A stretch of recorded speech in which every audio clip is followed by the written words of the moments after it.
back to In the Can. As per usual, we are highlighting some of the films here at the Sundance Film Festival throughout the week, and we are very grateful to have Michael Walker with us and his film Price Check. Actors Parker Posey and Eric Mabius. Welcome. Everybody's doing okay. Parker's still fighting the cold thing. You're going to see tissue flying throughout the studio. Just maybe put it right here. It could be a cool Renaissance thing. Maybe it's your new thing. I don't know. It could be. We'll every see now and then we I toss sneeze. tissue and people say, wow, that's artistic. Yeah. Or she's got a really bad cold. Well, welcome. Now here's the thing is we haven't had a chance to really preview the film because it's premiering tomorrow.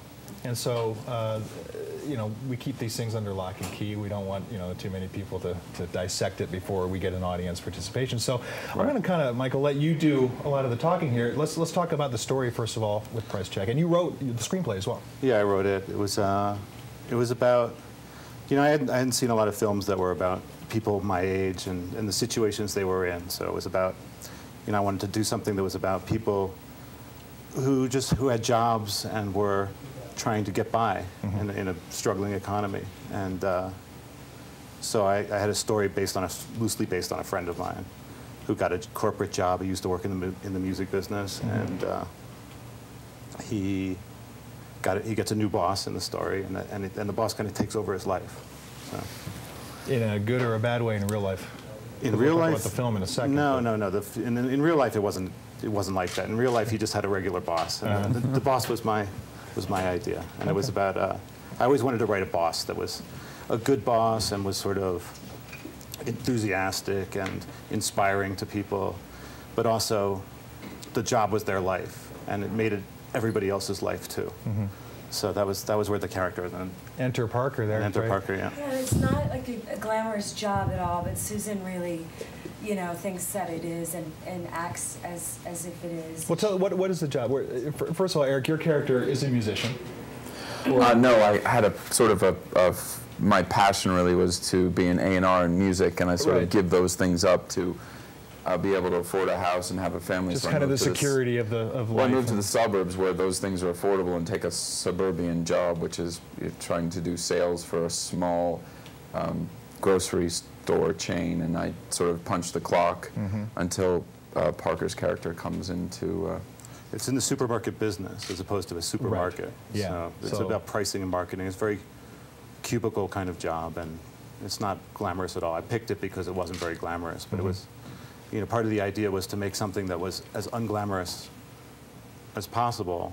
With pricing groceries, this doesn't seem to have any sort of meaning in your life, but actually somebody like Susan Felders, who's Parker's character, could inspire you and make you feel like that, you know, that is something that was worth doing with your life. And it kind of takes the cliche out of the story, because we've all seen that movie where, you know, someone tries to live the life they want, then the reality sets in, they take the job they have to because of family and all that stuff, and they live out their lives and they die ignominiously.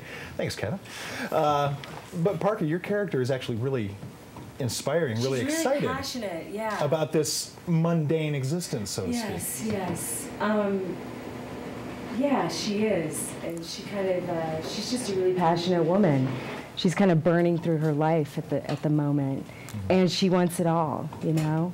She's very good at her job, but not as good at living her life as she is at the. Is there any difference between the life and the job, really?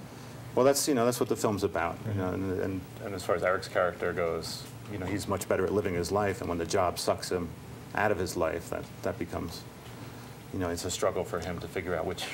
There's a great transition going on in which, you know, I have the wife and the child, and Susan's sort of longing for that deep down inside, among other things. But the job is her life, and then she moves towards family. And I, for a while, I'm torn away from the family, or willingly walk away from it. Interesting. Yeah. So that kind of begs this question. You're the screenwriter as well. You write a script.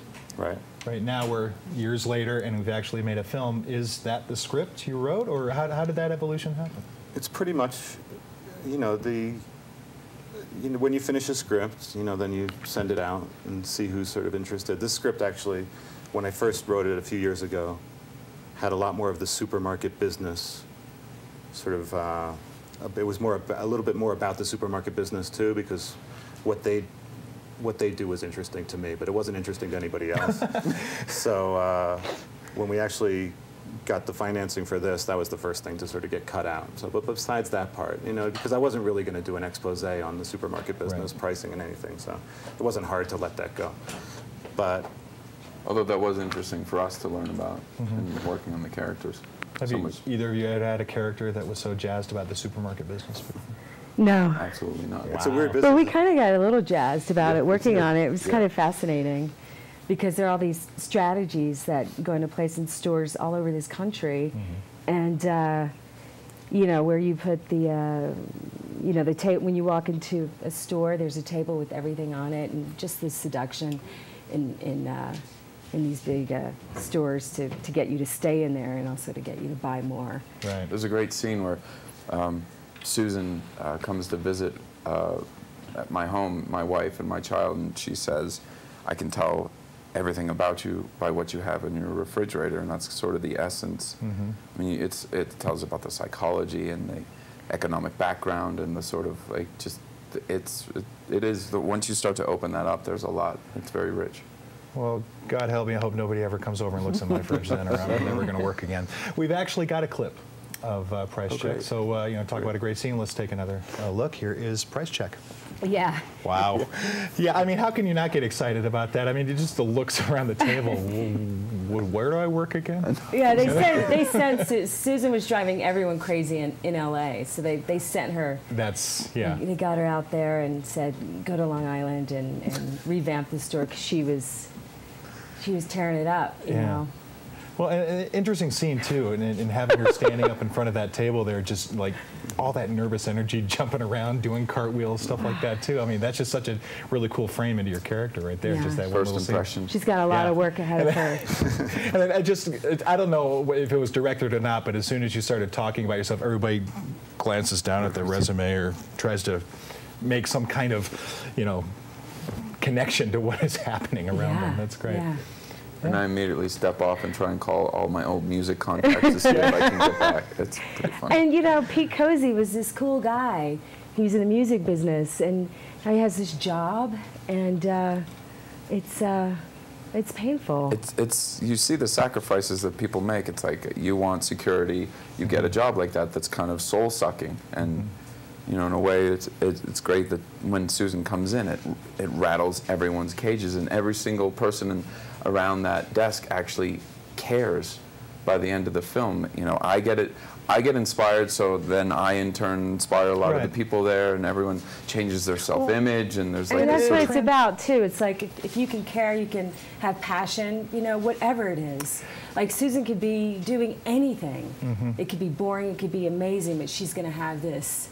Yeah, I was going to say, this drive. It kind of transcends the industry. It doesn't matter. It transcends everything. Yeah. You know. So that's really what her, I think, motive is. Yeah, you and also know, her is to meet personality. people at this. Her personality going into the company. I was always interested in like how companies form the personality of the people running them.